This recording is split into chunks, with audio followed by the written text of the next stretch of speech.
So is it just me or is something different this week? Is it the light? Yeah, I think the light's different. Anyway, hi everybody. I've been a little bit busy recently and I've been thinking about what to make a video about, and something that I was sort of like going through in the back of my head for a while was this whole matter with a little book called The House in the Cerulean Sea. If you spend much time on BookTube, you have probably heard of this book. You have probably heard lots of people gushing about this book. I was not one of them. I thought it was fine. It's totally fine. There really isn't anything significantly wrong with it.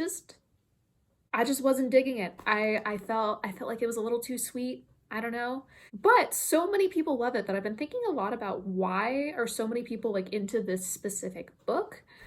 And I really think that a lot of it might be because people are really hungry for that type of story that is really uplifting and happy and has a magical setting, but isn't about like death and orcs and people, having magical curses put upon them. Because whenever there's like a really serious event going on in the world, like say now, there are usually two opposite trends that happen at the same time in media creation, especially literature. And one of them is things that are exactly like what's happening right now. And then the other one is things that are nothing like what's happening right now. And I think The House in the Cerulean Sea falls pretty firmly under things that are nothing like what's happening right now.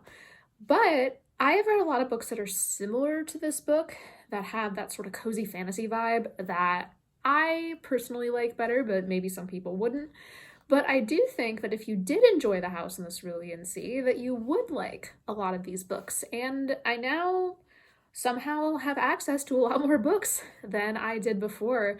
So I am going to show off a couple of those and give a little pitch for them. So maybe if you were a fan of The House in the Cerulean Sea, you can come to these books and get excited about them. And if you didn't really find what you were looking for there, then maybe you can get more excited about these. So each of these books that I'm going to talk about is connected to like a different aspect of The House in the Cerulean Sea. First off, I think if you liked the idea of magical children having fun, learning how to love themselves, and learning about their own magical abilities, then you would probably like the Chrestomancy Chronicles by Diana Wynne Jones. Diana Wynne Jones is probably principally known at this point for Howl's Moving Castle, and even then probably because it was turned into a Miyazaki film, which I still haven't seen. But I grew up with the book and loved it. I read a ton of her other books too, and she is so incredibly underrated as a fantasy writer. A lot of the great fantasy writers of our time, at least the ones that are more recognized, really like her. Neil Gaiman, for example, is a giant fan of hers. But for some reason, she has never quite made it into the mainstream. And I think that's really unfortunate. And I wish that as many people would talk about her as like Harry Potter. Chronicles of Christomancy in some ways have a lot of similarities to Harry Potter, but they were written long before Harry Potter, so don't come after Diana Wynne Jones with a pitchfork. First of all, she doesn't deserve it, and second of all, she sadly has passed away. So it really wouldn't do any good, whether or not you want to. They're called the Chronicles of Christomancy because all of them are about this sort of central figure, although he's more important in some books than others, called the Chrestomancy. And the Chrestomancy is a sorcerer who has 9 lives. The reason he has 9 lives is that in this series, there are 9 interconnected worlds, and there exists a counterpart of each person in each world. So you should expect there to be 8 other versions of you in different worlds. One of them is what you would call, I guess, our world, the realistic world. Another is the world of the Chrestomancy, and there's several others going on as well. But the Chrestomancy is someone who's only alive in one of the 9 worlds, which means that in the other 8 worlds, something had to happen to, I guess, kill the Chrestomancy. And all of the lives that should be concentrated in these other worlds are actually concentrated in only one person in one world. This is volume 1 that I have here, so there's actually 2 books in it. It's the first 2, which are Charmed Life and The Lives of Christopher Chant. And these are 2 different major characters in the world of the Chrestomancy that come back later in later books. As far as like what this book is actually like to read, think a little bit about the wizarding world in Harry Potter. But even, I think, sharper and wittier and a little bit more ridiculous and comic. Also, in this world, magic is totally commonplace and everybody knows what it is, so there's no need to keep it a secret.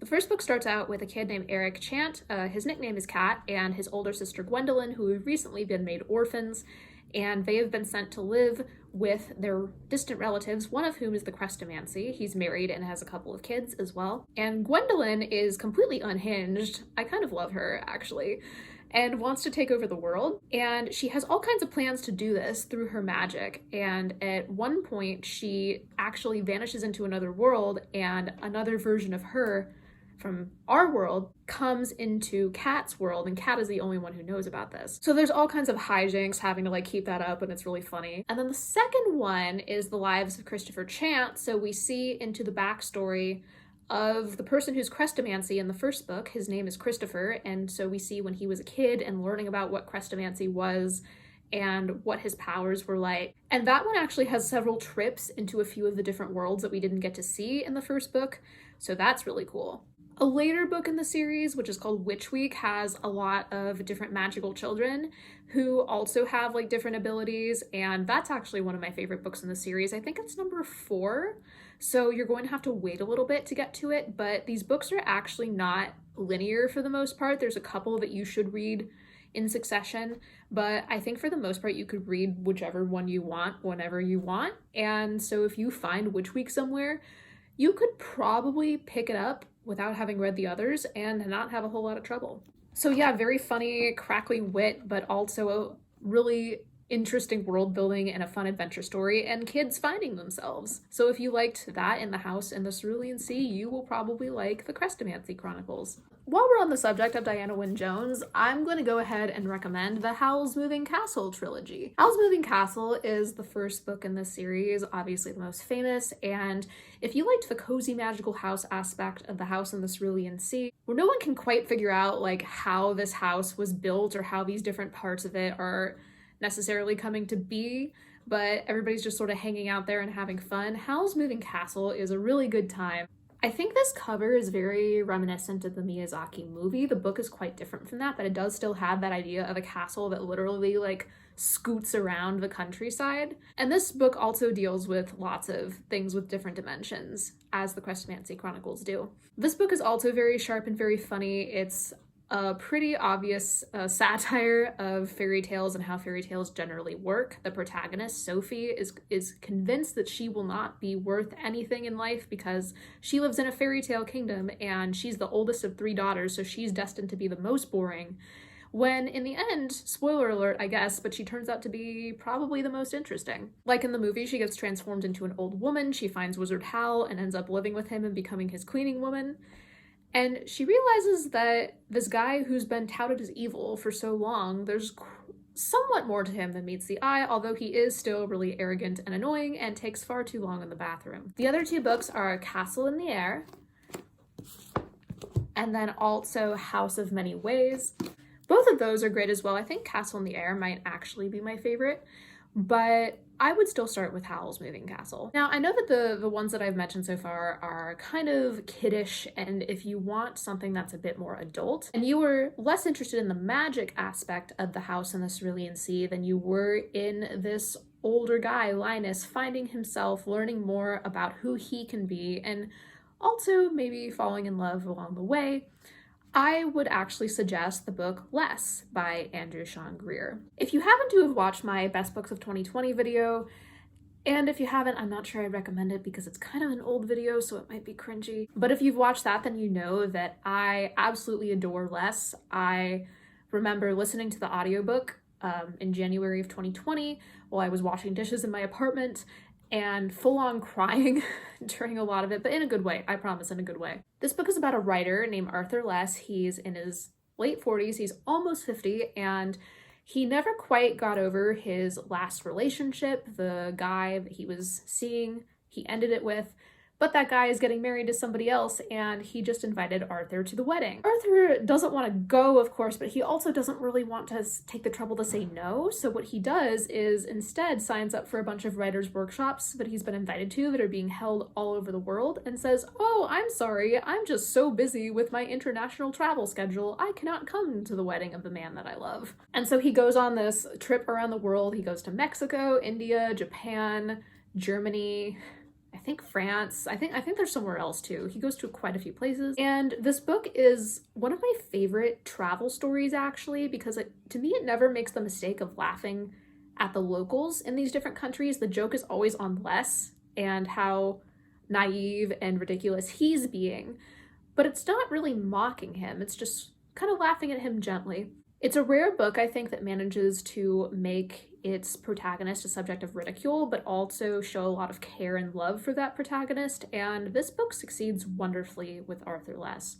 Kind of similar to Linus in The House in the Cerulean Sea, he seems like a very ordinary, commonplace sort of person, but you see over the course of the book how extraordinary he really is. You also learn a lot about the people in his life, the people that have mentored him and shaped him, and he also meets some new people in the places he visits that help him become a different and better person, but also in some ways the same one.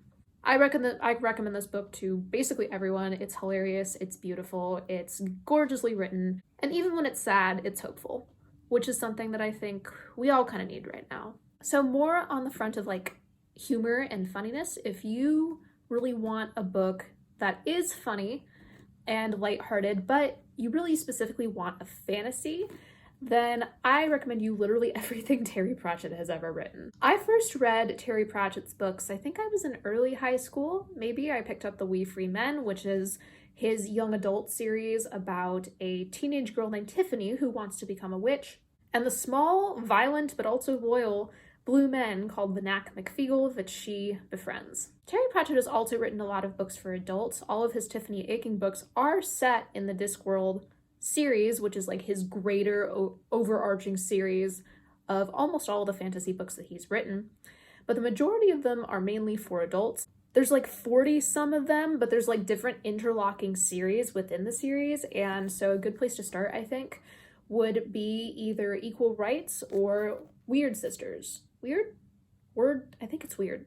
It is weird. This is one of the first books in a series that follows the witches, who are some of my favorite characters in Discworld, especially Granny Weatherwax, who is a major figure in most of these books. Granny Weatherwax is sort of this cantankerous old figure who's a witch, but she's not the kind of witch you might expect. She's not showy, she doesn't want to be evil, and her magic is not a magician's magic. It's not about blowing things up. It's not about making the greatest spectacle you can possibly make. It's about understanding what goes on in people's heads. And she is absolutely scary good at this and proves her mettle time and time again throughout the series, even when there are many people who want to test her. She has two good friends, one of whom is Nanny Ogg, who's her opposite in a lot of ways. She's very outgoing, very fun. She's had a ton of husbands. Nobody can remember how many. She also has had a ton of kids. She can't even remember how many most of the time. And she's the person everybody goes to for like relationship advice and if they want to have a party. And then there's Margaret, who's the youngest of the three witches by quite a lot. And she's the one who really buys into the spectacle of witchcraft. And so she always wants to wear the fancy necklaces and chant at midnight and do all of those things. And Nanny Ogg and Granny Weatherwax, they kind of know that really isn't very substantial and not worthwhile in the end, but they just sort of go through with it because they want another witch companion. These books are absolutely hilarious, multiple laugh out loud lines, and even though the characters are super silly, they're also incredibly endearing. And Tiffany Aching I really love because she's just so no nonsense and practical, and she knows exactly what she wants and she knows how she's going to get it. I kind of wanted to be her when I grew up, and honestly, I still do.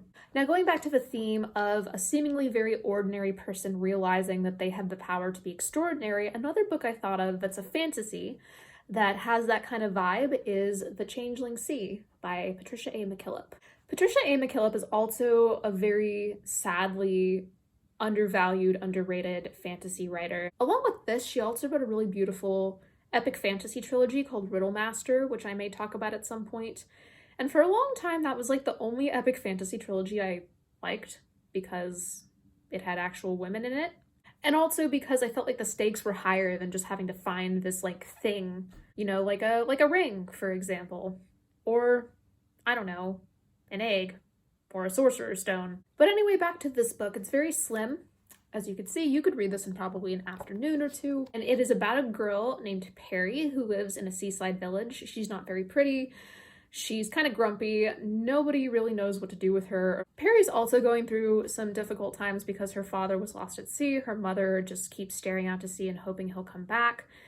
And Perry is fed up with this, and at one point she actually hexes the sea. She curses it. And she ends up unearthing a sea monster, among other things. She also gets herself acquainted with two princes, one of whom is the apparent son of the king, who's kind of gloomy and moody. And the only person who can really shake him out of it is Perry. And then also this prince that came out of the sea, who's very cheerful and fun, but really doesn't know anything about the human world, and so she needs to teach him. There's also a young sorcerer who gets mixed in here, who's trying to resolve a lot of the magical issues that Perry has caused. Perry is a pretty ordinary person that all of these people are drawn to, so it might seem a little bit like a not like other girls situation, but honestly, I kind of see it. Perry has this resilience to her and this spunkiness that's really fun, and fun to read about as well.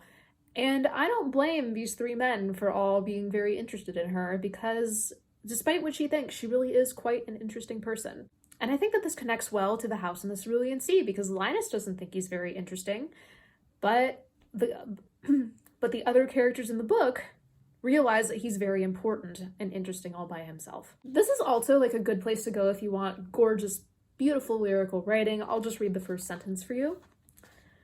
No one really knew where Perry lived the year after the sea took her father and cast his boat, shrouded in a tangle of fishing net, like an empty shell, back onto the beach. Nice, am I right? Okay, so all that being said, let's say you just want a fun fantasy story where gay people fall in love and it's cute, and that's really all you want. You're pretty easily satisfied. So if that's the case for you, then I would recommend Princess Ever After. Princess Ever After is a fantasy comic book by Katie O'Neill, and it's about a princess who's trapped in a tower and another princess who comes to save her. I read this book a few years ago and I thought it was cute. It has really fun art and it's very colorful, and it has a sweetness to it that doesn't make your teeth rot. Like, it's not cotton candy sickening. It's just wholesome and nice. Both of these princesses have some things that they need to work through in their past, and I think that that's handled pretty well without making it too dark, and I like the ways in which they help each other handle those things. So there you have it. Those are some books for people who really like the House in the Cerulean Sea, or people who weren't so hot about it and are looking for something that has those vibes that will maybe interest them a little bit more. I hope you enjoyed this video, and I hope to see you again soon. Bye!